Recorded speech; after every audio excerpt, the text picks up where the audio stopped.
I just wanted to work a couple of those constant acceleration additional problems. So I'm just going to show you the worked solution of them. I hope you were able to get them. And I'm going to work them two different ways.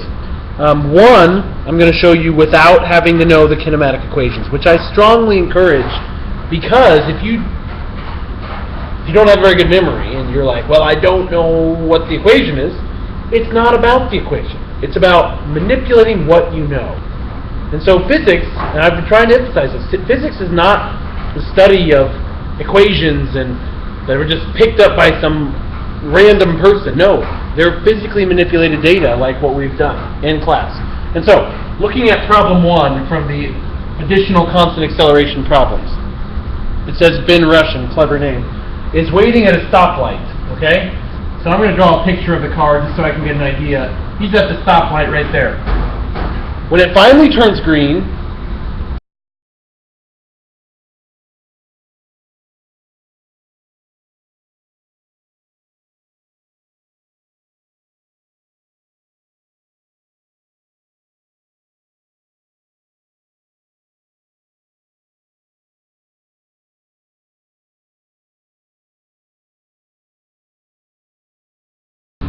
accelerating in the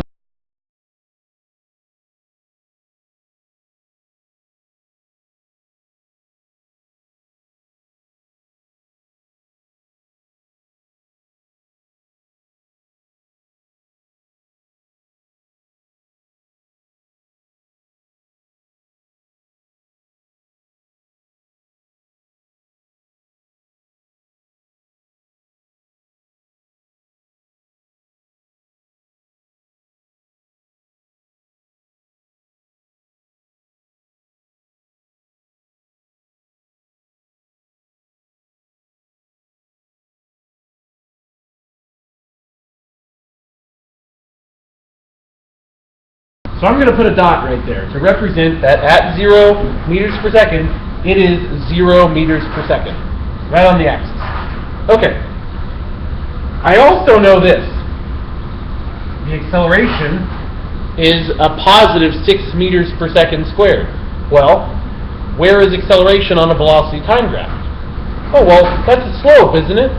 And to interpret that, I would say for every 1 second, the velocity is increasing, because it's positive, by 6 meters per second. So at 1 second, it should be moving at 6 meters per second. And I'll put meters per second here, and I'll put seconds here. So at 1, it's going to be at 6 meters per second.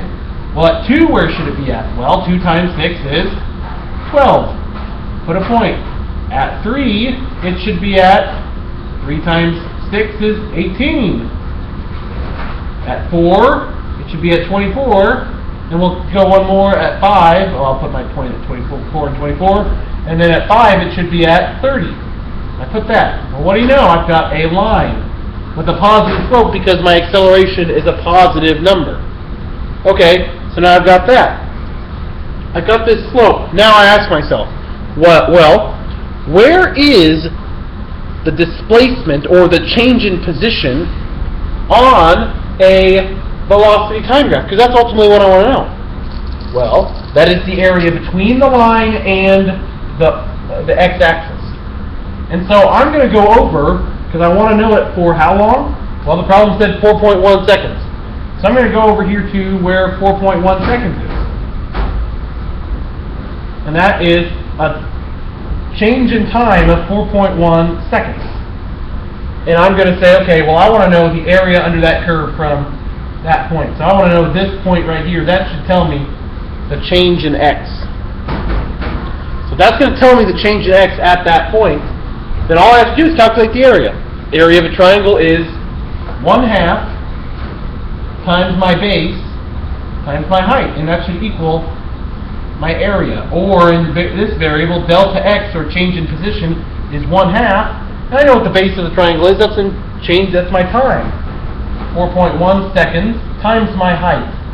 Here's where I have a little bit of problem, because I can't just look at this rough sketch of a graph that I have and say, oh, well, I don't know how high that goes because I don't know what the final velocity is at 4.1 seconds. But it's easy to calculate, because to calculate this slope and how to draw this line, all I said was, well, for every 1 second, it goes up 6 meters per second. So at 2 seconds, it's at 12, because I took 2 times the acceleration to get 12. Well, at 3 seconds, I took 3 times the acceleration to get 18 meters per second.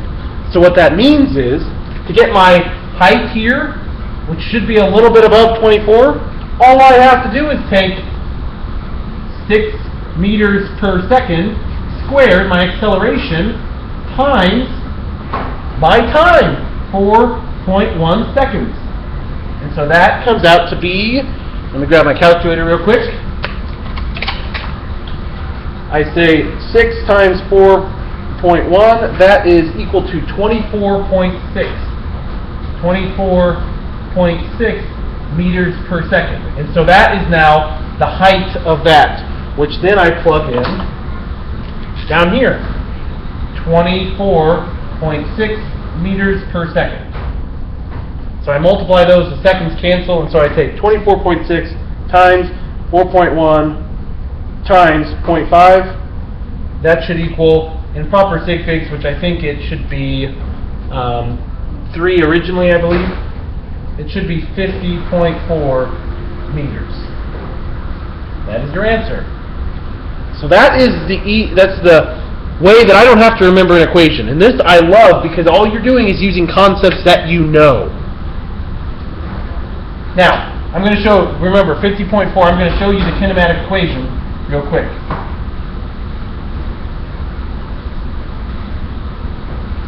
So I've got those numbers, and if I carefully selected my kinematic equation, basically I've got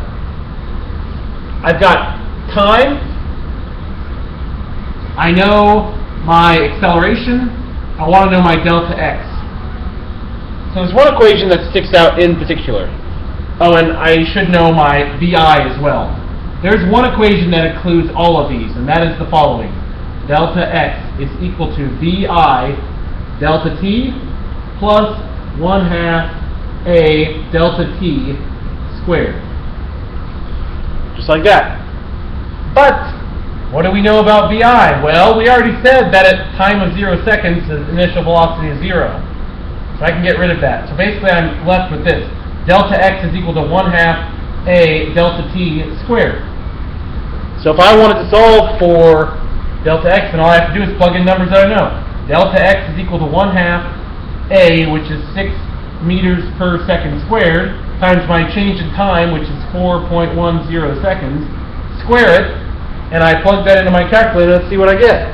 6 times 4.1 squared divided by, oh, my calculator's all messed. 4.1 squared times 6 divided by 2 is 50.4.